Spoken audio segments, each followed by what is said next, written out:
ಒಂದು ಕಾಲದಲ್ಲಿ ಕಾಂಗ್ರೆಸ್ ಎಲ್ಲಿದೆ, ರಾಹುಲ್ ಗಾಂಧಿ ಯಾರು ಅಂತ ವ್ಯಂಗ್ಯವಾಡಿದ್ದ ಅದೇ ಮಮತಾ ಬ್ಯಾನರ್ಜಿ ದೆಹಲಿಯ ಇಂಡಿಯಾ ಮೈತ್ರಿಕೂಟದ ಸಭೆಯಲ್ಲಿ ಮೌನವಾಗಿ ಕುಳಿತುಕೊಳ್ಳುವ ಪರಿಸ್ಥಿತಿ ಬಂದಿದೆ. ಬಂಗಾಳದ 42 ಕ್ಷೇತ್ರಗಳಲ್ಲೂ ಕಾಂಗ್ರೆಸ್ ಮೈತ್ರಿ ನಿರಾಕರಿಸಿ ಕಾಂಗ್ರೆಸ್ 40 ಸೀಟು ಕೂಡ ಗೆಲ್ಲಲ್ಲ ಅಂದುಕೊಂಡು ಬೀಗಿದ್ದ ದೀದಿಗೆ ಅಂದು ರಾಹುಲ್ ಗಾಂಧಿ ಕೊಟ್ಟಿದ್ದ ಸಲಹೆಗಳು ಹಾಸ್ಯವಾಗಿ ಕಂಡಿದ್ದವು. ಆದ್ರೆ ಈಗ ಟಿಎಂಸಿ ಒಳಗಡೆ ನಾಯಕರ ರಾಜೀನಾಮೆ ಪರ್ವ ಶುರುವಾಗಿದೆ. ಘಟಾನುಘಟಿಗಳೇ ಪಕ್ಷ ತೊರೆಯುತ್ತಿದ್ದಾರೆ. ಇದರ ಮಧ್ಯೆ ಮಮತಾ ಬ್ಯಾನರ್ಜಿಗೆ ಮತ್ತೊಂದು ಬಿಗ್ ಶಾಕ್ ಎದುರಾಗಿದೆ.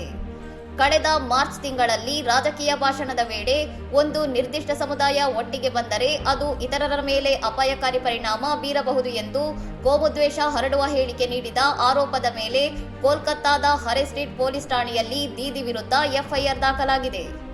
ಅತ್ತ ಪಕ್ಷದೊಳಗೆ ಅಭಿಷೇಕ್ ಬ್ಯಾನರ್ಜಿ ವಿರುದ್ಧ ಆಂತರಿಕ ಅಸಮಾಧಾನ ಸ್ಫೋಟ, ಇತ್ತ ಕೋರ್ಟ್ ಪೊಲೀಸ್ ಕೇಸ್ ಅಸ್ತಿತ್ವಕ್ಕೆ ಕುತ್ತು ತಂದಿದೆ. ಇದೇ ಅನಿವಾರ್ಯತೆಯಿಂದಾಗಿ ದೀದಿ ರಾಹುಲ್ ಗಾಂಧಿ ಒಕ್ಕೂಟದ ನೆರಳು ಹುಡುಕಿಕೊಂಡು ಹೋಗುವಂತಾಗಿದೆ.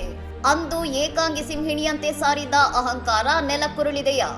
ಮೌನ ಶರಣಾಗತಿ ಆಗಿದ್ದಾರಾ ದೀದಿ? ರಾಜಕೀಯದ ಈ ಬದಲಾದ ದೃಶ್ಯಗಳೇ ಅದಕ್ಕೆ ಸಾಕ್ಷಿ. ಇನ್ನಷ್ಟು ಸುದ್ದಿಗಳಿಗಾಗಿ ನೋಡ್ತಾ ಇರಿ ಸೌರಂ ಟಿವಿ.